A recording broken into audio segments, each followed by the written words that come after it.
আসসালামু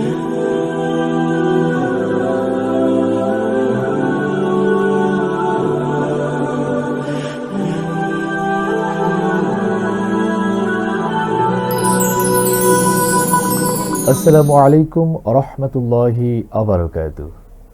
মুমিনের আয়নার নতুন আরেকটি পর্বে আপনাদের সবাইকে জানাচ্ছি আন্তরিক মোবারকবাদ এবং শুভেচ্ছা। আজ আলোচনা করব মুমিনগণ ভুল করলে কিভাবে আল্লাহ রাব্বুল আলামিনের কাছে তাওবা করবে। প্রত্যেকটি মানুষের জীবনে ভুল আসেই, ভুল আসবেই, কারণ ভুল করা মানুষের স্বভাব। কিন্তু সেই ভুলকে উপেক্ষা করে যারাই আল্লাহ রাব্বুল আলামিনের কাছে তাওবা করতে পারবে তারাই তো প্রকৃত মুমিন। আল্লাহ রাব্বুল আলামিন মুমিনদেরকে উদ্দেশ্য করে বলছেন, ইয়া আইয়ুহাল্লাযীনা আমানু তুবু ইলাল্লাহি তাওবাতান নাসুহা। আল্লাহ রাব্বুল আলামিন মুমিনদেরকে বলছেন, হে ঈমানদারগণ, তোমরা আল্লাহ রাব্বুল আলামিনের কাছে তাওবা করো। তুবু ইলাল্লাহি, তোমরা আল্লাহর কাছে তাওবা করো। তাওবাতান নাসুহা, এমন ভাবে তাওবা করবে, একনিষ্ঠভাবে একাগ্রতার সাথে তাওবা করবে, যাতে আল্লাহ রাব্বুল আলামিন তোমাদের তাওবাকে কবুল করে নেন, গুনাহকে মাফ করে দেন। এটা হচ্ছে প্রথম নির্দেশনা। আমরা এই আয়াতে কারিমা থেকে বুঝতে পারি যে ভুল মুমিনগণই করবে, কারণ বিভিন্ন সময়ে শয়তানের ধোকায় পড়ে, নিজেদের নফসের তাড়নায় পড়ে আমরা গুনাহ করে ফেলি। আর এই গুনার সময় আমরা অনেকেই হতাশাগ্রস্ত হয়ে যাই, আমরা অনেকেই ডিপ্রেশনে পড়ে যাই। আহা, আমি তো গুনাহ করে ফেলেছি, আমি তো পাপ করে ফেলেছি, আল্লাহ তাআলা কি আমাকে মাফ করবেন, আমাকে ক্ষমা করবেন? এই ডিপ্রেশন, হতাশাকে কাটানোর জন্যই আল্লাহ রাব্বুল আলামিন সূরা জুমারের মধ্যে জানায় দিচ্ছেন, কুল ইয়া ইবাদিয়াল্লাযীনা আসরাফু আলা আনফুসিহিম লা তাকনাতু মির রাহমাতিল্লাহ ইন্নাল্লাহা ইয়াগফিরুদ যুনুবা জামিয়া ইন্নাহু হুয়াল গফুরুর রহিম। সুবহানাল্লাহি ওয়া বিহামদিহি।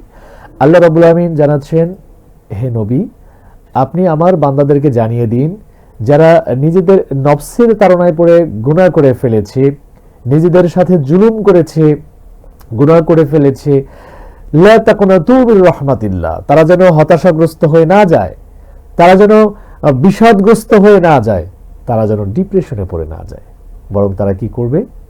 আল্লাহর কাছে একাগ্রতার সাথে তাওবা করবে, ক্ষমা চাইবে। যদি আল্লাহর কাছে তারা একাগ্রতার সাথে তাওবা করে, ক্ষমা চায়, তো আল্লাহ রাব্বুল আলামিন তাদের জীবনের সকল গুনাহকে মাফ করে দেবেন। তাই গুনাহ হয়ে গেলে হতাশাগ্রস্ত না হয়ে বরং আল্লাহর কাছে আমাদেরকে তাওবা করতে হবে, আল্লাহর কাছে আমাদেরকে ক্ষমা চাইতে হবে, কারণ ক্ষমা চাওয়াই হচ্ছে মহৎ গুণ, তাওবা করাই হচ্ছে মহৎ গুণ। আর একজন মুমিন সবসময় আল্লাহর কাছে তাওবা করে। প্রিয় নবী হযরত মুহাম্মদ সাল্লাল্লাহু আলাইহি ওয়াসাল্লাম তিনি প্রতিদিন 70 বারেরও অধিক ইস্তিগফার পাঠ করেছেন, আল্লাহর কাছে তাওবা করেছেন, ক্ষমা চেয়েছেন। সেখানে আমরা তো তার উম্মত, আমরা তার উম্মত হিসেবে আমরা কয়বার আল্লাহর কাছে ক্ষমা চাই, আমরা কয়বার আল্লাহর কাছে তাওবা করি? আমাদেরও তো উচিত গুনার সাথে সাথেই ভয়ের সাথে লজ্জিত হয়ে আল্লাহর কাছে তাওবা করা। এখন বিষয় হচ্ছে, গুনাহ করে ফেলেছি, তাওবা করার জন্য প্রিপারেশন নিচ্ছি, কিন্তু তাওবা কিভাবে করব? কিভাবে তাওবা করলে আল্লাহর কাছে তাওবা কবুল হবে? আমরা তো এমন মানুষ, আমরা তো এমন মুমিন যারা সকালে তাওবা করলে বিকেলবেলা ভুলে যাই, আবার বিকেলে তাওবা করলে পরের দিন সকালে ভুলে যাই যে আমি কি তাওবা করেছি। আবার সেই পাপের পুনরাবৃত্তি হয়, আবার সেই পাপ কাজে আমরা জড়িয়ে পড়ি, যে কারণে আমাদের তাওবার কোনো ভ্যালু থাকে না, কোনো গুরুত্ব থাকে না। এজন্য তাওবার কিছু শর্ত রয়েছে, যেই শর্তগুলো মেনে যদি একজন মুমিন আল্লাহর কাছে তাওবা করে, তবেই আল্লাহ রাব্বুল আলামিন তার তাওবাকে কবুল করে নেবেন।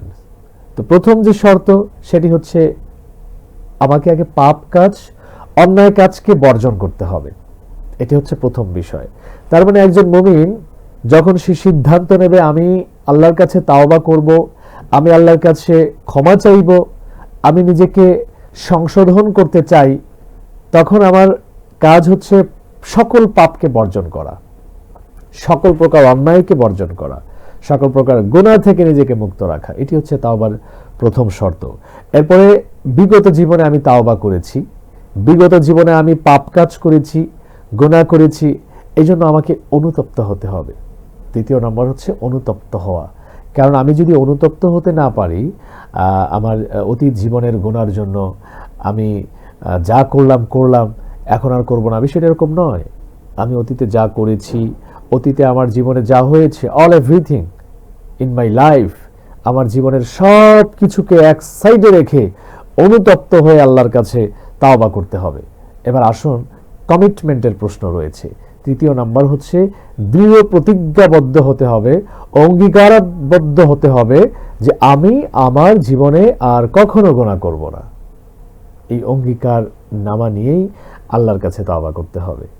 এখন আমি যদি আল্লাহর কাছে তাওবা করে ফেলি উইদাউট কমিটমেন্ট, কোনো অঙ্গীকার ছাড়াই, তো আবার যে আমি গুনাহ করব না, এই পাপের রিপিটেশন, পুনরাবৃত্তি হবে না, তার গ্যারান্টি কোথায়? এই জন্য আমাদেরকে অঙ্গীকারাবদ্ধ হয়ে কমিটমেন্টের সাথে আল্লাহর কাছে তাওবা করতে হবে। চতুর্থ নাম্বার হচ্ছে লজ্জিত হওয়া। জীবনে গুনাহ করেছি, পাপ করেছি, আল্লাহর কাছে মাথা নত করা, আল্লাহর কাছে লজ্জিত হওয়া। কারণ একজন মুমিন যখন আল্লাহর কাছে লজ্জিত হবে, একজন মুমিন আল্লাহর কাছে মাথা নত করবে, নিজের শির নত করে যখন আল্লাহর কাছে বলবে, আল্লাহ আমি তো গুনাহগার, আমি গুনাহ করে ফেলেছি, আমি পাপ করে ফেলেছি, আমার জীবনের সমস্ত পাপকে তুমি মোচন করে দাও, তো আল্লাহ রাব্বুল আলামিন ওই বান্দার গুনাহকেই আগে ক্ষমা করে দেন। কারণ সে আল্লাহর কাছে অনুতপ্ত, সে আল্লাহর কাছে লজ্জিত, সে আল্লাহর কাছে বিনয়ের সাথে, শ্রদ্ধার সাথে, ভয়ের সাথে, তাকওয়ার সাথে আল্লাহর কাছে ক্ষমা চাচ্ছে। আল্লাহ রাব্বুল আলামিন তার গুনাহকে মাফ করে দেন। এরপরে পঞ্চম নম্বর আরেকটি গুরুত্বপূর্ণ শর্ত হচ্ছে বান্দার হক আদায় করা। আল্লাহর সাথে আপনি যে নাফরমানি করেছেন, আল্লাহর সাথে আপনি যে গুনাহ করেছেন, সেটা আল্লাহ রাব্বুল আলামিন ক্ষমা করে দিতে পারেন যদি সেখানে শিরক না থাকে। কেননা শুধুমাত্র শিরকের গুনাহকে আল্লাহ তাআলা ক্ষমা করেন না, কিন্তু যেই বান্দার সাথে, যেই বাবার মায়ের সাথে আপনি অন্যায় করেছেন, যেই ভাইয়ের সাথে, বন্ধুর সাথে আপনি অন্যায় করেছেন, স্বামী হয়ে স্ত্রীর সাথে, স্ত্রী হয়ে স্বামীর সাথে অন্যায় করেছেন, প্রতিবেশীর হক নষ্ট করেছেন, ভাইয়ের হক নষ্ট করেছেন, সেই ব্যক্তিটা, সেই বান্দা যদি আপনাকে মাফ করে না দেয়, আল্লাহ রাব্বুল আলামিন আপনাকে ক্ষমা করবেন না। এজন্য আল্লাহর সাথে যে নাফরমানি হয়েছে, যে গুনাহ হয়েছে, আল্লাহর কাছে ক্ষমা চাওয়ার পূর্বে আমাদেরকে ওই বান্দার হক আদায় করতে হবে যে আমি তার সাথে কি অন্যায় করেছি, তার সাথে আমি কি পাপ করেছি, সেটাকে যদি আমি সঠিকভাবে মেনটেন করতে পারি, সেখান থেকে যদি আমি তার কাছ থেকে ক্ষমা নিতে পারি, তো আল্লাহ তাআলা আমাকে আটকাবেন না। নতুবা কাল কিয়ামতের ময়দানে আল্লাহ রাব্বুল আমিন আমাদের পথকে রুদ্ধ করে দেবেন, আমাদের উন্মুক্ত দ্বারকে বন্ধ করে দেবেন, যেখানে আমরা আটকে থাকবো, ঝুলে থাকবো।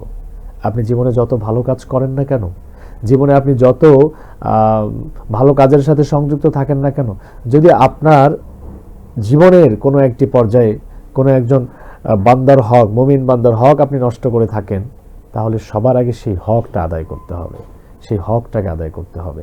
সন্তান হয়ে বাবার সাথে অন্যায় করেছে, বাবার সাথে জুলুম করেছে, বাবা মায়ের সাথে অসৎ আচরণ করেছে, বাবা মায়ের কাছে ক্ষমা চাইবে।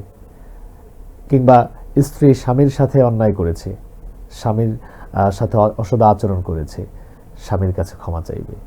প্রত্যেকটা মানুষের যত অধিকার রয়েছে, অধিকারগুলো ফিরিয়ে দেন। এটি আমাদের সামাজিক জীবনেও একটা গুরুত্বপূর্ণ পাঠ। সমাজ জীবনে প্রত্যেকটি মানুষ মানুষের ভাই, প্রত্যেকটি মুমিন মুমিনের ভাই, মুমিনের ভাই হয়ে আমরা কেন তার সম্পদকে আত্মসাৎ করব?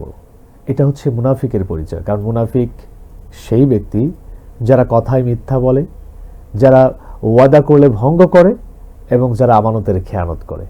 আর তাই প্রকৃত মুমিন হতে হলে আমাদেরকে মুনাফিকের যে আলামত রয়েছে, সে আলামত থেকে বেরিয়ে আসতে হবে এবং আল্লাহর কাছে তাওবা করতে হবে। তো এই সকল শর্ত মেনে যখন আল্লাহ রাব্বুল আলামিনের কাছে আমরা তাওবা করব, আল্লাহ রাব্বুল আলামিন আমাদের তাওবাকে কবুল করে নেবেন।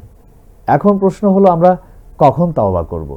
কারণ মৃত্যু তো আমাদের পিছনে তাড়া করছে, মৃত্যু প্রতিনিয়ত আমাদেরকে তাড়া করছে। কখন আমাদের সামনে মৃত্যু এসে উপস্থিত হবে আমরা কেউ জানি না।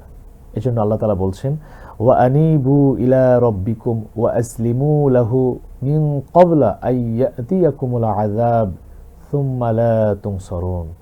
আল্লাহ রাব্বুল আমিন বলছেন, তোমরা আল্লাহর দিকে ধাবিত হও, আল্লাহর দিকে দৌড়াও, আল্লাহর কাছে আত্মসমর্পণ করো তোমার জীবনে আযাব আসার পূর্বেই, তোমার জীবনে মৃত্যু আসার পূর্বেই। কারণ মৃত্যুর যখন দ্বার প্রান্তে আমরা চলে আসব, সেই সময় আমরা যতই চেষ্টা করি না কেন, যতই আমরা চাই না কেন, আমরা তাওবা করার সুযোগ পাবো না। কারণ তাওবার দরজাটা বন্ধ হয়ে যাবে।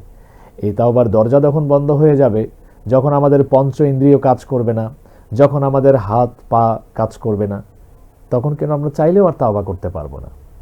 ফিরআউন যখন নীল নদের মধ্যে ডুবে যাচ্ছিল, তখন সে আল্লাহর কাছে তাওবার ভিক্ষা করেছিল, সে তাওবা করতে চেয়েছিল, কিন্তু আল্লাহ রাব্বুল আলামিন চান নাই ফিরআউন তার কাছে তাওবা করুক। তখন ফেরেশতা জিবরাইল এসে তার মুখটা চেপে ধরে, সে তাওবা করতে পারেনি। ঠিক অনুরূপভাবে আমরা যখন সারা জীবন অন্যায় করেছি, গুনাহ করেছি, পাপ করেছি, তখন আমাদের সামনে মৃত্যু আসার পূর্বে, আমাদের মধ্যে জ্ঞান থাকার মুহূর্তে আমরা যেন আল্লাহর কাছে তাওবা করতে পারি, সেই সক্ষমতা অর্জন করতে হবে। মৃত্যুর পরে একটি লাশের সামনে যতবার আপনি ইস্তেগফার পড়েন, যতবার আপনি কোরআন তেলাওয়াত করেন না কেন, এই কোরআন তেলাওয়াতের সওয়াব আপনার কবর অবধি পৌঁছাবে না, আপনার কান অবধি